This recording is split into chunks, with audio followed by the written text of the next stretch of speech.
Very warm greeting to dear listeners. आज का हमारा कोट है, सबसे बड़ी आशा सबसे निराशाजनक क्षणों में जन्म लेती है। इस विचार को थोड़े गहराई से समझते हैं। निराशाजनक, यह शब्द जो आप समझ रहे हैं, निराशा का मतलब क्या है? निराशा का अर्थ है एक ऐसी अवस्था, एक ऐसी परिस्थिति और इवन एक ऐसा स्टेट ऑफ माइंड जहाँ पर आप समझ नहीं पा रहे हो कि आपको क्या करना चाहिए। You are confused in what you have to do, what you want to achieve and what the situations are making you to behave at that point. हो सकता है कि आपके पास रिसोर्सेज की कमी हो सकता है आपके पास नॉलेज, विजडम, एक्सपीरियंस की कमी हो सकता है कि आपको मार्गदर्शन की कमी हो, या हो सकता है कि आपको सपोर्ट नहीं मिल रहा हो उस वक्त में, जो आपको उस वक्त में सबसे ज़्यादा मदद की ज़रूरत हो। कुछ भी हो सकता है। यानी कि एक ऐसा फैक्टर जो आपको उस स्थिति में आपके अपग्रेडेशन, आपके प्रोग्रेस में रुकावट ला रही है। रुकावट ऐसा है कि आप जो नॉर्मल लेवल पे फंक्शन करते हो डे टू डे लाइफ में, मानसिक रूप से, शारीरिक रूप से, सामाजिक रूप से, जितने भी तरीकों से आप फंक्शन करते हो, आप अपने आप को बिहेव करते हो, मेंटेन रखते हो, वो इस वक्त में बैलेंस्ड नहीं है। और जब ये बैलेंस्ड नहीं होता है तो इसका मतलब कि आपका स्ट्रेस लेवल बढ़ा हुआ होता है। और जब स्ट्रेस लेवल बढ़ा हुआ होता है तो सीधी सी बात है कि आपका जो हार्मोनल बैलेंस है वो संतुलन डगमगाया हुआ है। और इस संतुलन के डगमगाने का अर्थ है कि आपके डिसीजन मेकिंग में, आपके थिंकिंग में, आपके एक्शन लेने के पैटर्न्स में भी गड़बड़ियां आएंगी। और इन गड़बड़ियों का अर्थ है कि आपके बाकी चीज़ों में भी दिक्कतें आ रही होंगी।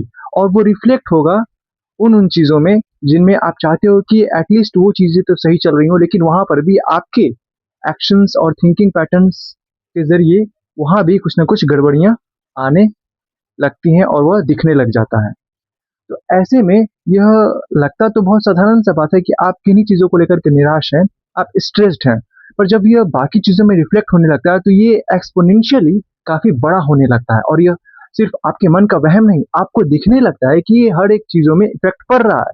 क्योंकि जब आप स्ट्रेस्ड हो करके, ज़रूरी नहीं कि आप स्ट्रेस जानबूझकर हुए हों। ऑब्वियसली साधारण सी बात यह है कि ऐसे फैक्टर्स एनवायरनमेंट में मौजूद रहें उस वक़्त, परिस्थितियों के अनुसार उस वक़्त में जो व्यवस्थाएँ चल रही थीं या जैसे भी लोग मिल रहे थे उस वक़्त में, अगर वे आपके स्ट्रेस लेवल को कम करने में सहायक नहीं हो रहे हैं, या वो वातावरण, वो एटमॉस्फेयर, वो एनवायरनमेंट आपके स्ट्रेस को कम नहीं कर रहा है, वह साधारण रूप से बढ़ ही रहा है। इसमें कोई दो राय आप नहीं ले सकते।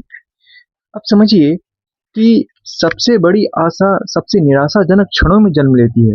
यह कैसे हुआ? यह उस तरीके से कि आप जितने ज़्यादा निराश होंगे, आपकी आँखें, आपकी नज़रें, आपका पूरा का पूरा मन उन चीज़ों पर कॉन्सन्ट्रेट करेगा कि कहाँ से आपको उस रास्ते का मार्ग दिखाई दे, जहाँ पर कि आप वापस से नॉर्मल हो जाएँ, बैलेंस्ड हो जाएँ, संतुलित हो जाएँ और इसके ऊपर ध्यान दें।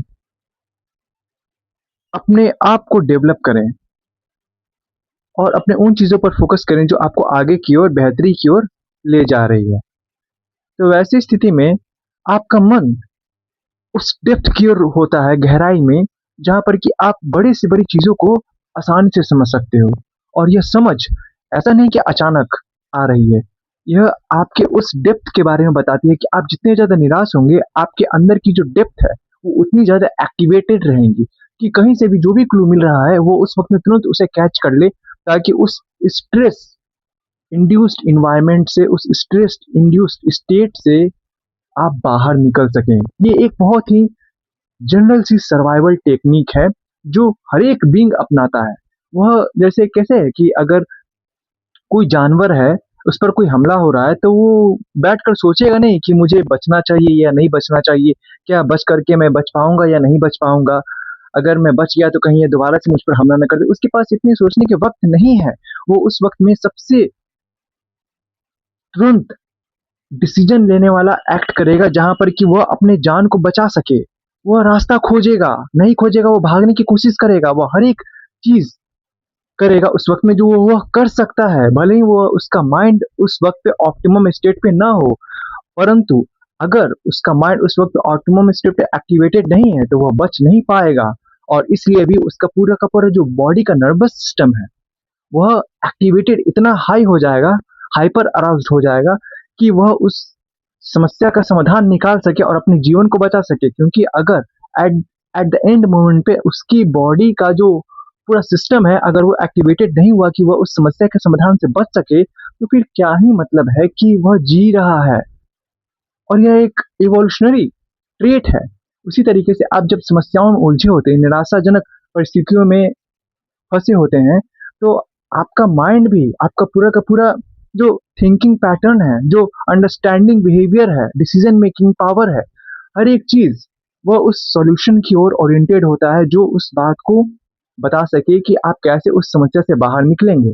और यही वो वक़्त होता है, यही वो क्षण होता है, जब आपको हल्का-सा भी जब क्लू मिलता है कि आप कैसे उन समस्याओं से पार हो पाएँगे,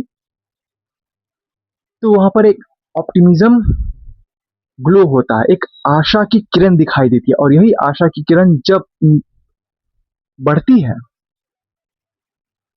और ये ऐसे नहीं बढ़ती, जब आप उस आशा की किरण पे अपनी आँखों को गड़ाएँगे, यानी कि अपने थॉट्स को कंसंट्रेट करेंगे, अपनी नज़रों को वहाँ पर टिकाएँगे, तब यह धीरे-धीरे बड़ी होने लगती है। जैसे कैसे हुआ कि यह ज़ूम हुआ, जब यह ज़ूम इन होने लगता है, तब आपको और भी अच्छे तरीके से क्लैरिटी दिखने लगती है और यह क्लैरिटी ही वह रिस्पॉन्स होता है, वह रिज़ॉल्यूशन होता है, वह सॉल्यूशन होता है, जो आपको उस निराशाजनक क्षणों से बाहर निकालने का रास्ता होता है।